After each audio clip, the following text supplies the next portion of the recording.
오늘 주시는 하나님의 말씀은 사도행전 2장입니다. 사도행전 2장 22절부터 32절까지 보겠습니다.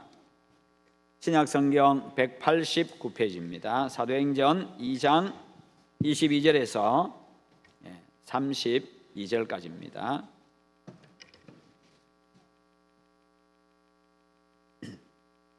자, 우리 초등 일부 어린이들 다 글자 잘 읽지요? 그래, 같이 읽읍시다. 목사님이 한 절 읽고 여러분들이 한 절 읽고 그렇게 하겠습니다. 22절. 이스라엘 사람들아, 이 말을 들으라. 너희도 아는 바와 같이 하나님께서 나사렛 예수로 큰 권능과 기사와 표적을 너희 가운데서 베푸사 너희 앞에서 그를 증언하셨느니라.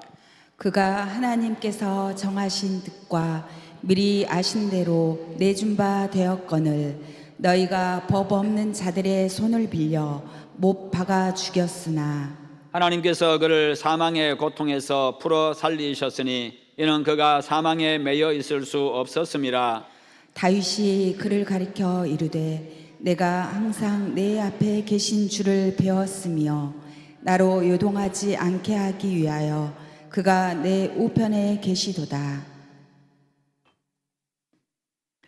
그러므로 내 마음이 기뻐하였고 내 혀도 즐거워하였으며 육체도 희망에 거하리니 이는 내 영혼을 음부에 버리지 아니하시며 주의 거룩한 자로 썩음을 당하지 않게 하실 것이미로다. 주께서 생명의 길을 내게 보이셨으니 주 앞에서 내게 기쁨이 충만하게 하시리로다 하였으므로 형제들아, 내가 조상 다윗에 대하여 담대히 말할 수 있노니 다윗이 죽어 장사되어 그 묘가 오늘까지 우리 중에 있도다. 그는 선지자라 하나님이 이미 맹세하사 그 자손 중에서 한 사람을 그 위에 앉게 하리라 하심을 알고 미리 보응고로 그리스도의 부활을 말하되 그가 음부에 버림이 되지 않고 그의 육신이 썩음을 당하지 아니하시리라 하더니. 함께 봅니다. 이 예수를 하나님이 살리신지라 우리가 다 이 일의 증인이로다. 아멘. 자, 오늘 말씀의 제목 같이 한번 읽어봅니다. 부활의 증인, 생명을 살립니다. 아멘. 지난 주일은 우리가 부활절로 지켰습니다.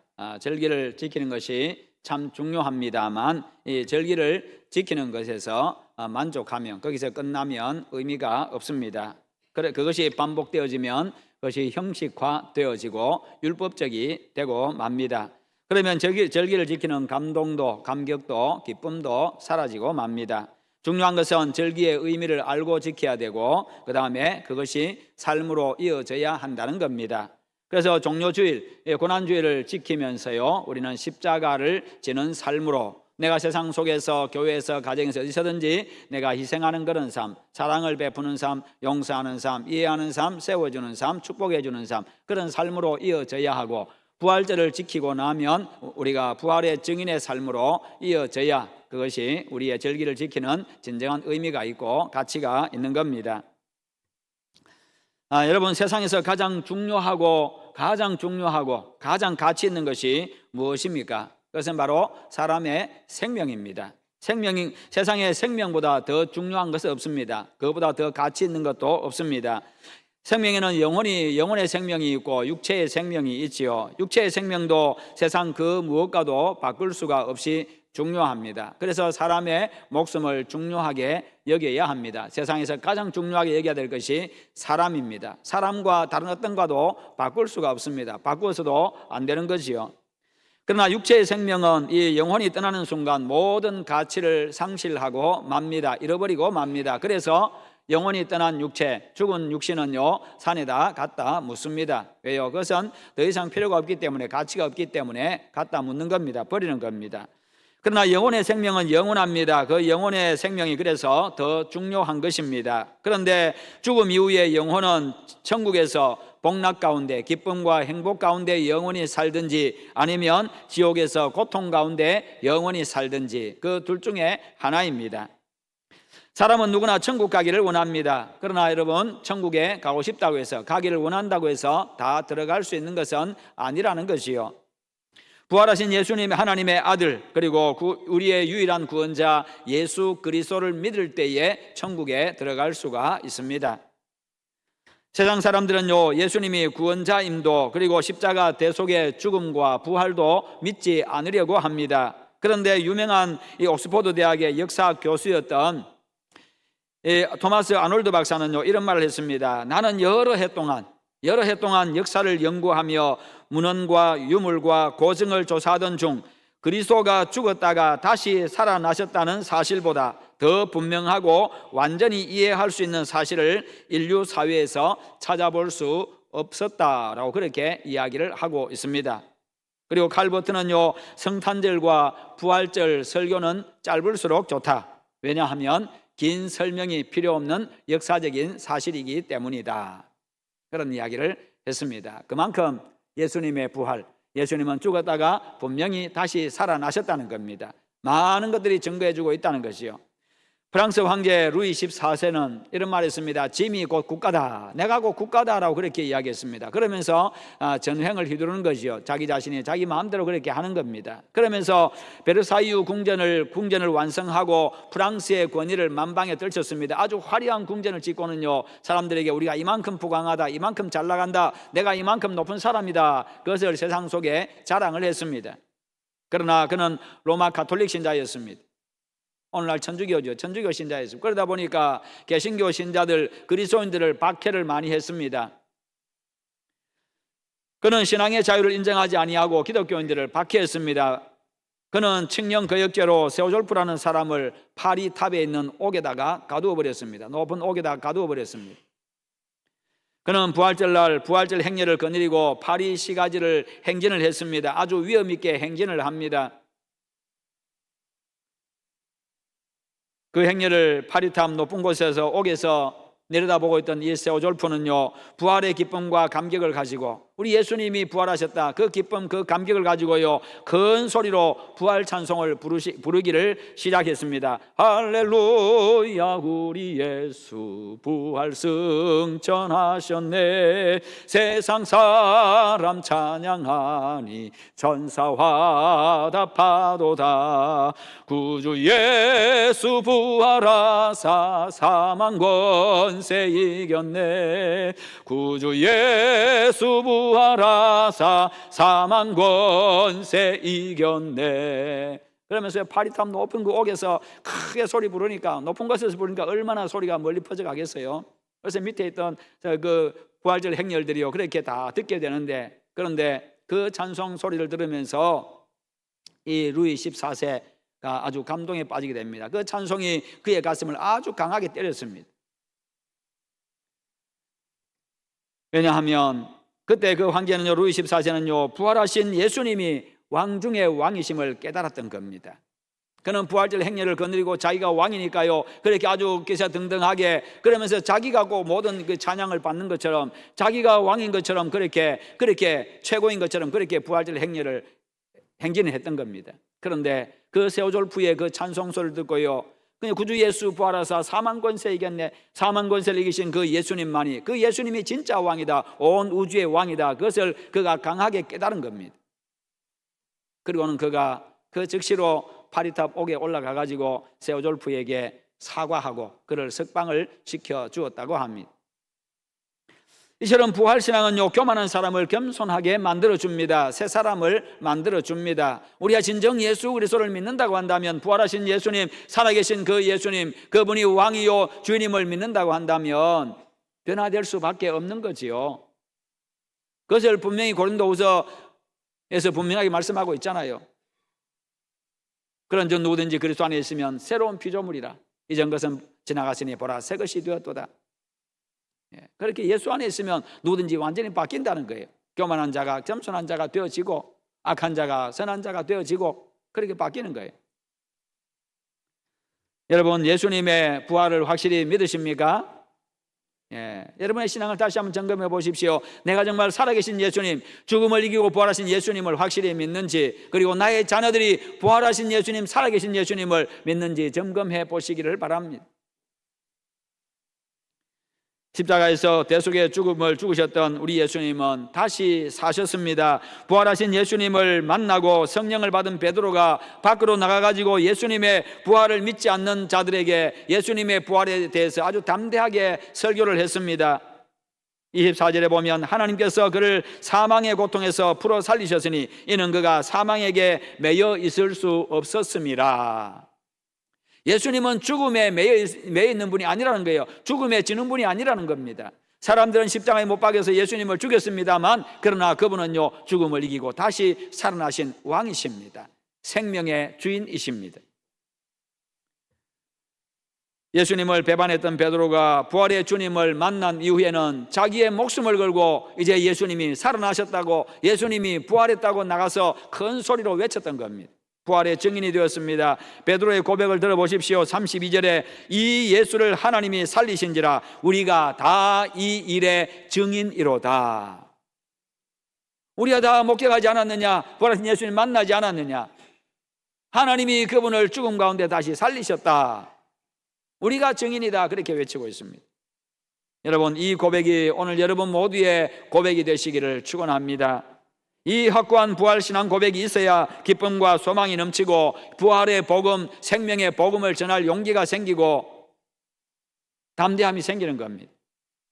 내 신앙이 밋밋한 것은요 부활신앙이 약해서 그렇습니다. 작은 일에도 시험에 들고 좌절하는 것은 확고한 부활신앙이 없어서 그렇습니다. 확고한 부활신앙 위에 굳게 서서 부활의 기쁨과 감격으로 예배하시기를 축원합니다. 그래서 어떤 시련이 다가와도요 거뜬하게 이겨내시기를 바랍니다. 우리는 다시 부활하는 그 부활의 기쁨과 영광이 있기 때문에요, 우리에게는 영원한 하나님의 나라가 있기 때문에요, 이 땅에서 작은 것들, 이 땅에서 조그만한 것들, 시시한 것들 때문에 우리가 거기에 마음 빼앗기고 그런 것들 때문에 우리가 넘어지고 그럴 이유가 없다는 것이요. 하늘이 우리의 건데요, 하나님 나라가 우리의 것인데요. 부활신앙으로 두려움과 고민이 사라지고 하늘의 평강과 기쁨이 임하게 되고 능력이 임합니다. 이것이 바로 부활신앙의 능력입니다. 그것이 예수 안에 있는 사람이 누리는 복이고 예수 믿는 사람의 특징입니다. 왜 예수님의 부활을 믿지 않습니까? 배운 지식과 경험과 이성적 판단을 우선하기 때문입니다. 죽었다가 다시 사는 거 못 봤기 때문이지요. 지금까지 배우면서 죽으면 끝이다라고 배워왔기 때문입니다. 어릴 때부터요 죽으면 끝이라고 생각합니다. 그렇게 배워왔습니다.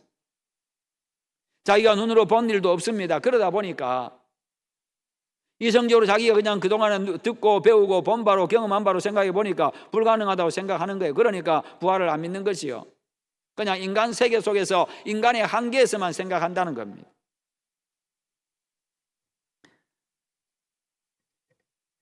성경보다 그것을 앞세우기 때문에 그렇습니다. 성경을 진리와 확실한 사실로 온전히 믿지 못하기 때문에 부활을 믿지 못하는 겁니다. 그런데 신문이나 방송에서 보고 듣는 것, 신문에서 어떤 기사를 보고 방송을 통해서 어떤 기사를 듣고 보는 것, 그것은요 확고부동한 사실로 진리인 것처럼 그렇게 믿고 있습니다. 사람들이 내가 텔레비전에서 봤는데, 내가 신문에서 봤는데, 그거는 그냥 온전히 그냥 그 누구도 부인할 수 없는 확고한 진리 이상의 진리인 것으로 생각합니다. 성경보다 더 확고한 진리라고 생각하고 그렇게 믿습니다. 그러나 그것도 실상을 들여다보면 어떻습니까? 그것도 사람이 기록한 겁니다. 자기 생각 속에서 기록한 거고요, 자기 사상 속에서 기록한 거고, 자기 경험 속에서 기록한 거고. 그러다 보니까 얼마나 오류가 많고 실수가 많고 거짓이 많고 오류가 많습니까? 왜곡 보도가 많습니까? 거기에서 주장하는 사람들의 사상이나 지식도요 얼마나 편향적이고 얼마나 편협하고 얼마나 자기중심적인지 모릅니다. 자기가 싫어하면 적지 않습니다. 나하고 다르면 이야기하지 않습니다. 내가 원하는 대로, 내가 생각하는 대로 그렇게 적습니다. 그렇게 말합니다. 잘못된 정보와 개인적인 생각과 감정에 치우친 그런 보도로 인해 가지고 무고한 사람들을 얼마나 또 많이 죽게 만듭니까? 자기 생각과 맞고 자기에게 이익이 된다고 판단되면요 사실 여부와 관계없이 무조건 동의합니다. 무조건 믿으려고 하는 그 습성이 인간들에겐 다 있다는 거예요. 나하고 마음이 맞고 나하고 생각이 맞으면. 그것이 바로 죄인의 실상입니다. 예수님의 부활을 믿지 못하는 사람들이 바로 그랬습니다. 성경에 기록된 예수님의 부활이란 역사적인 사실이 아니라 예수님의 제자들이 꾸며낸 이야기다. 그냥 믿지 못하면 내가 못 믿겠다고 이야기하면 되는데 자꾸 엉뚱한 이야기합니다. 예수님의 제자들이 꾸며낸 이야기다. 예수님의 제자들이 다른 무덤, 다른 빈 무덤에 가가지고 그것을 예수님의 무덤인 것으로 착각해가지고 그렇게 예수님이 부활했다고 그렇게 이야기한다. 예수님을 진짜 부활한 예수님 본 게 아니라 환상을 보았다. 뭐 그런 이야기들을 합니다. 거기다가 예수님이 죽었다가 다시 살아난 게 아니라 잠깐 기절했다가 다시 깨어났다. 그렇게 이야기합니다.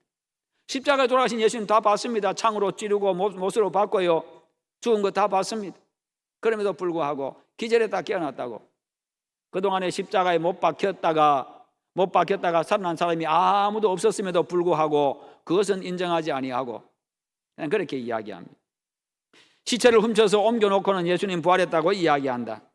바벨론 신화에 나오는 그 부활 이야기를 예수님께 적용시켜서 그렇게 이야기한다. 그런 각종 이유들을, 각종 말도 안 되는 이야기들을 갖다 붙입니다. 그 말이 무슨 말입니까? 나 못 믿겠다 그 말이지요.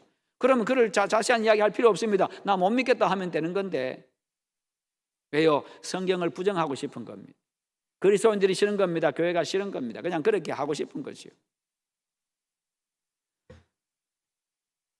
그러나 성경은요, 예수님의 부활이 너무나 분명한 사실임을 증언하고 있습니다. 부활하신 예수님을 본 사람들이 500명이 넘습니다. 승천하시기 전에 40일 동안에 무려 11번이나 사람들에게 나타나셔서 당신의 부활한 모습을 보여주셨고 확인시켜 주셨습니다. 무엇보다 가장 큰 부활의 증거는 바로 예수님의 제자들이 변했다는 겁니다. 변화되었다는 겁니다.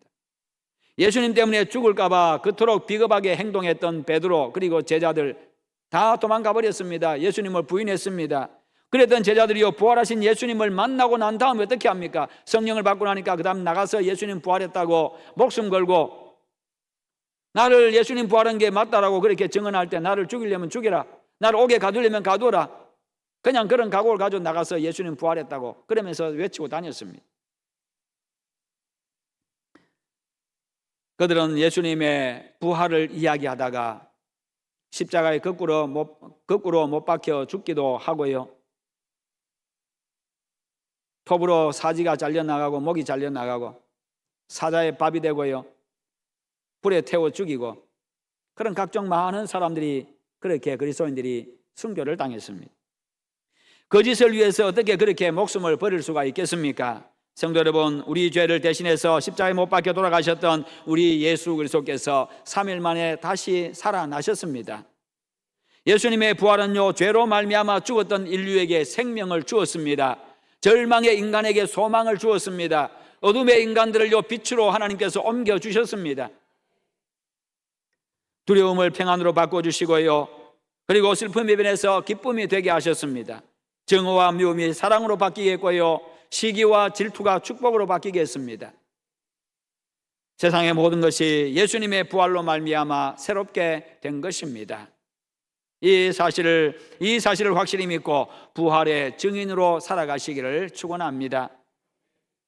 베드로는요, 자신이 경험한 예수님의 부활을 22절부터 24절에서 증언한 후에 이어서 다윗을 예로 들어서 말합니다. 다윗이 이미 부활에 대한 믿음이 있었다는 겁니다. 26절에서 부활에 대한 소망을 가진 다윗의 신앙 고백을 들어보십시오. 그러므로 내 마음이 기뻐하였고 내 혀도 즐거워하였으며 육체도 희망에 거하리니. 마음이 기뻐한다, 혀가 즐거워한다, 육체는 희망을 갖게 되었다. 이게 바로 부활 신앙을 가진 자의 찬송이었습니다.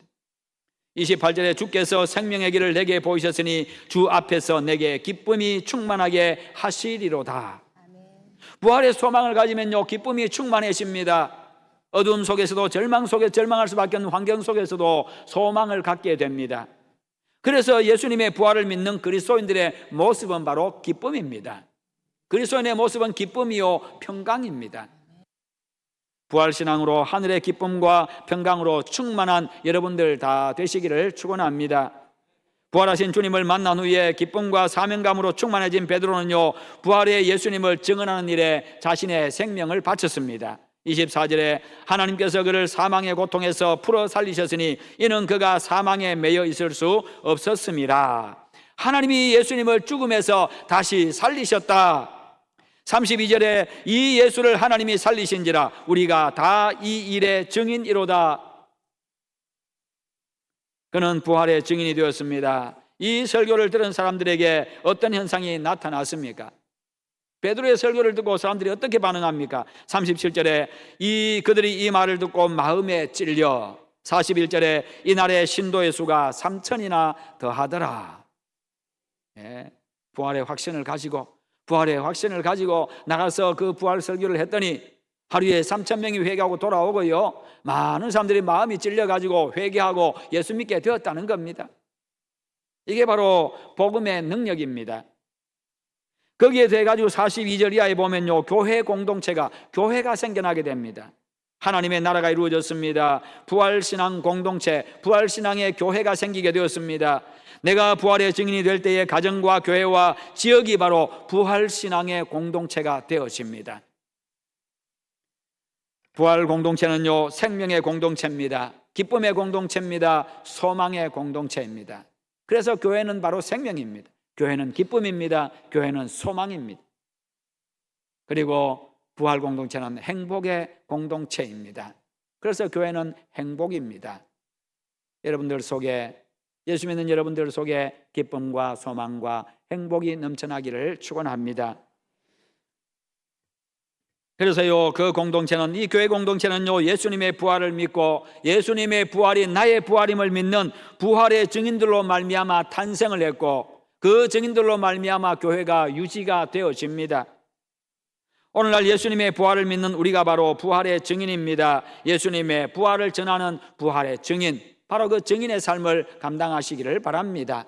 증인은 반드시 증언해야 됩니다. 이게 바로 증인의 사명입니다. 내가 믿으면, 내가 알고 믿으면요, 증언해야 된다는 겁니다. 그럴 때 많은 영혼들이 회개하고 죽게 돌아오게 됩니다. 그래서 여러분의 삶도, 여러분의 가정도, 우리 교회도 생명이 약동하는 그런 삶이 되고 가정이 되고 교회가 되기를 바랍니다. 한국의 슈바이처라고 불리는 문창모 장로님이 계셨습니다.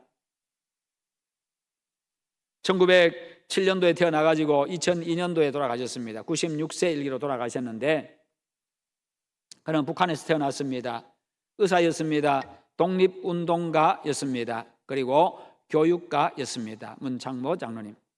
그가 처음으로 크리스마스 씨를 만들어 가지고 판매를 합니다. 그리고 결핵 퇴치 운동을 벌였습니다.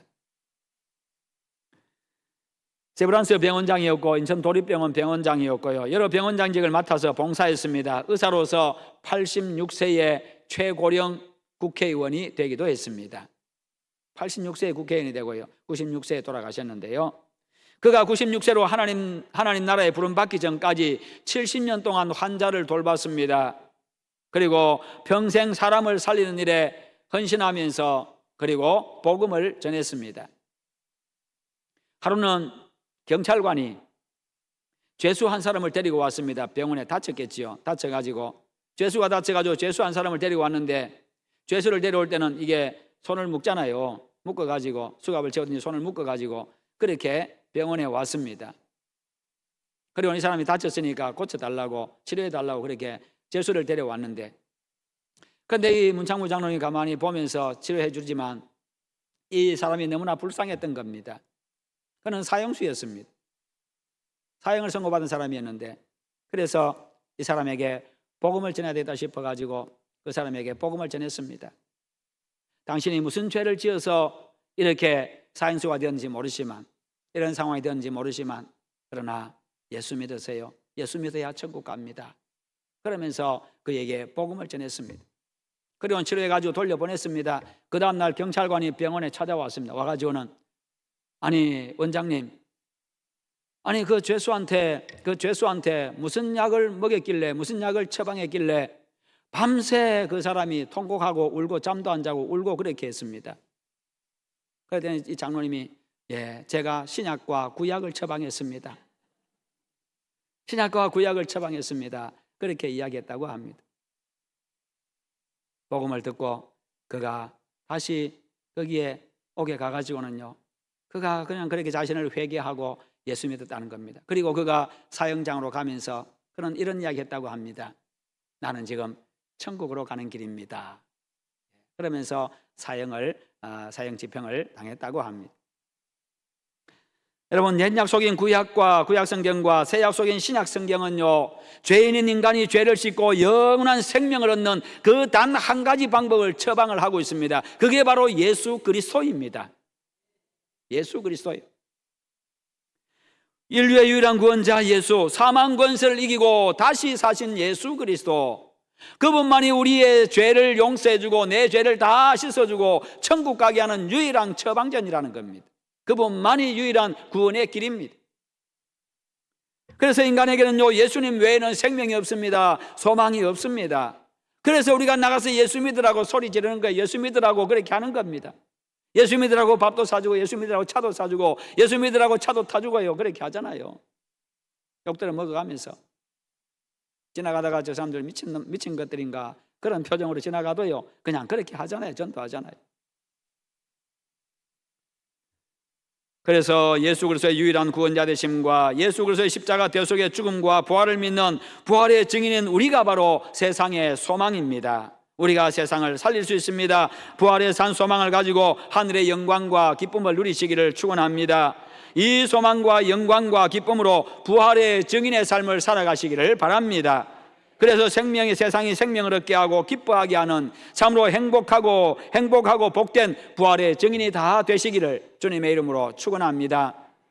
기도하겠습니다. 우리 함께 기도하십시다. 하나님, 내가 예수 그리스도의 부활을 확실히 믿습니다. 그 부활을 믿는 자로서 부활의 증인의 삶을 살아가게 하시옵소서. 우리 다 함께 기도하겠습니다. 거룩하신 하나님 아버지, 감사합니다. 오늘도 우리에게 말씀 주심을 감사합니다. 우리가 부활절을 지나고 예수 그리스도의 부활을 믿는 자들로서 이제 부활의 증인으로 저희들 살아가게 하여 주시옵소서. 다시 사신 예수 그리스도, 죽음을 이기고 다시 사신 그 예수 그리스도 전하며 살아가게 하여 주시옵소서. 우리 하나님 아버지, 그리함으로 말미암아서 우리의 믿음도 자라갈 뿐만 아니라 많은 영혼들이 예수 믿고 구원하는 역사들이 일어날 수 있도록 하나님 아버지 함께 하시옵소서. 우리 하나님 아버지가 또 전도형자를 정해놓고 기도하며 저들에게 담대하게 복음 전하고 확신 있게 복음 전하게 하시옵소서. 우리 하나님 함께 하실 줄 믿습니다. 주여 도와주시옵소서. 예수님의 이름으로 기도하옵나이다. 아멘.